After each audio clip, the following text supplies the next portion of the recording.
Sebuah perdebatan panas terjadi dalam sebuah program talkshow televisi nasional ketika pendukung Jokowi terlibat adu argumen tajam dengan saksi pelapor kasus sengketa ijazah di KIP, yaitu Banggaan, terlebih berasal dari universitas ternama seperti Universitas Gadjah Mada. Menurutnya, jika dokumen tersebut benar dan sah, maka yang paling sederhana adalah menunjukkan ke publik agar polemik segera selesai. Dalam pernyataannya, Lukas bahkan menduga bahwa sikap keras Jokowi yang tetap tidak menunjukkan ijazahnya ke masyarakat mungkin saja dipengaruhi oleh denda politik terhadap Roy Suryo dan pihak lainnya yang turut mempertanyakan keaslian dokumen akademik tersebut.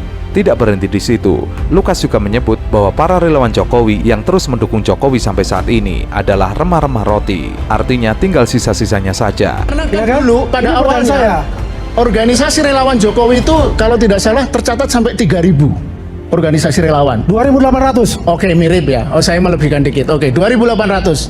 Sekarang masih berapa yang begitu fanatik seperti Anda punya data? Kita ada data. Berapa? Kita ada. Pokoknya setengah lebih.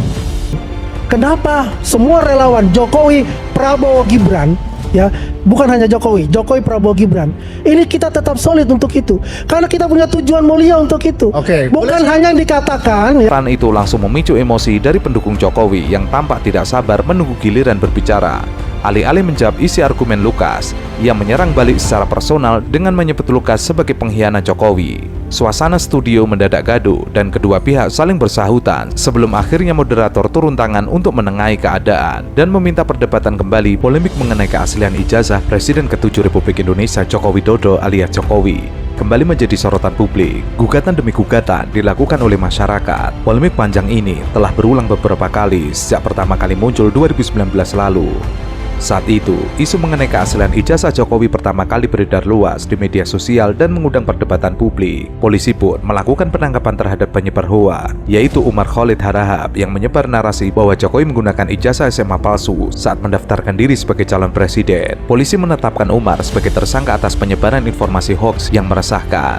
Polemik serupa kembali memanas pada Oktober 2022 ketika penulis buku Jokowi Undercover, Bambang Trimulyono, menggugat Jokowi di Pengadilan Negeri Jakarta Pusat. Tuduhan serupa kembali diajukan pada April 2024. Kali ini datang dari tokoh politik Egy Sujana dan sebelah pihak lainnya. Namun gugatan mereka terhadap Jokowi ditolak oleh PN Jakarta Pusat. Tahun 2025, isu ini kembali mencuat. Mantan dosen Universitas Mataram, Rismon Hasiholan Sianipar, ikut meramaikan kontroversi. Ia mempertanyakan keaslian skripsi dan ijazah Jokowi, terutama dari penggunaan font Times New Roman yang dianggap tidak lazim digunakan pada awal 1980-an. Namun UGM segera memberikan klarifikasi bahwa penggunaan font tersebut sudah umum di beberapa percetakan sekitar kampus saat itu. Nah, dia kan mantan presiden 2 periode.